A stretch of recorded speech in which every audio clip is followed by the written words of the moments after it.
Australia Day next week, next Sunday. Outsiders will be here. Big Outsiders on Australia Day, so make sure you're watching us next week.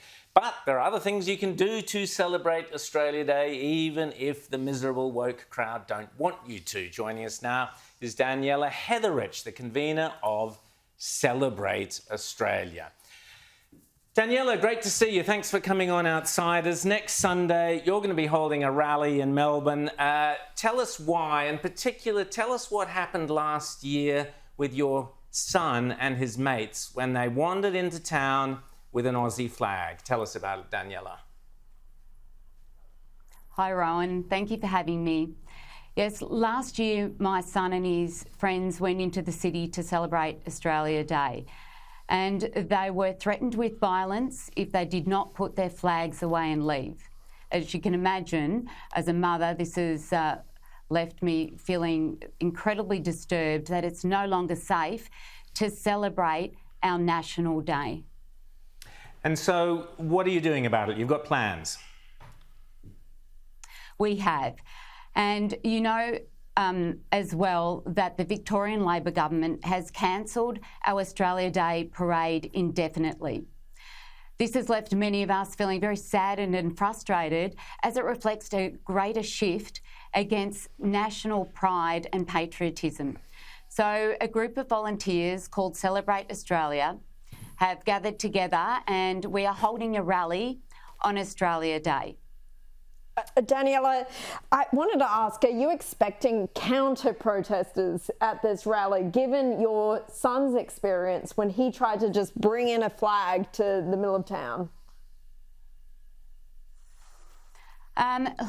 Look, I understand that there are other groups in the city. We're meeting in Port Melbourne at 1 p.m. and we'll be walking to Catani Gardens in St Kilda, where we'll be holding our rally at about 2:30. We've spoken to the police who will be facilitating the day, so it'll be a fun, family-friendly day for everybody. James. So tell us more, though. Who exactly threatened your son? Was it police? Was it protesters? Was it ordinary civilians?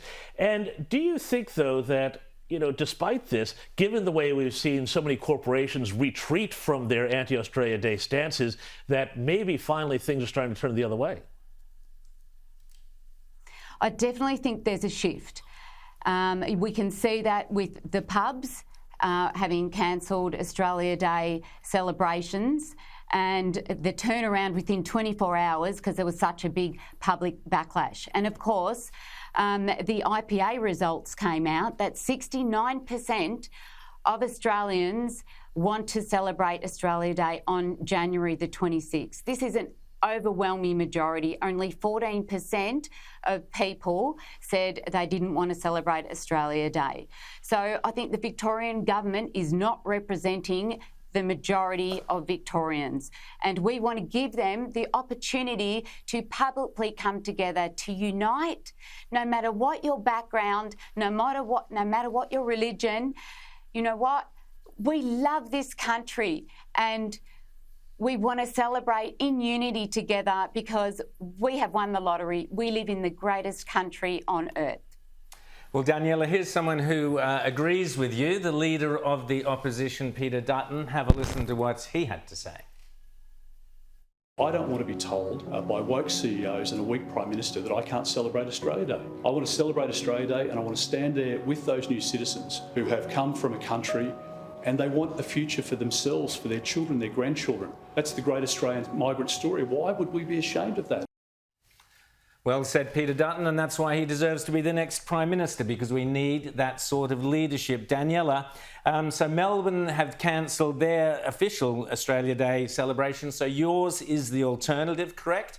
You're where people should be going. Absolutely. Victorians who want to go, get ready now, start preparing. So we want a huge crowd there. We want to show Daniella is right and that Australians want to be there and celebrate January 26th as Australia Day. So again, I'll repeat, Daniella, it's 1 p.m. assembling at Port Melbourne at the Band Rotunda, correct? And then parading on from there to St Kilda. Excellent. Well, listen, Daniella, yes, you have to Catani Gardens. Fantastic. You have a great day, and we'll be here on Outsiders as well, and we urge as many people to go along and support your wonderful effort there. Thanks, Daniella. Thanks so much, and have a great Australia Day.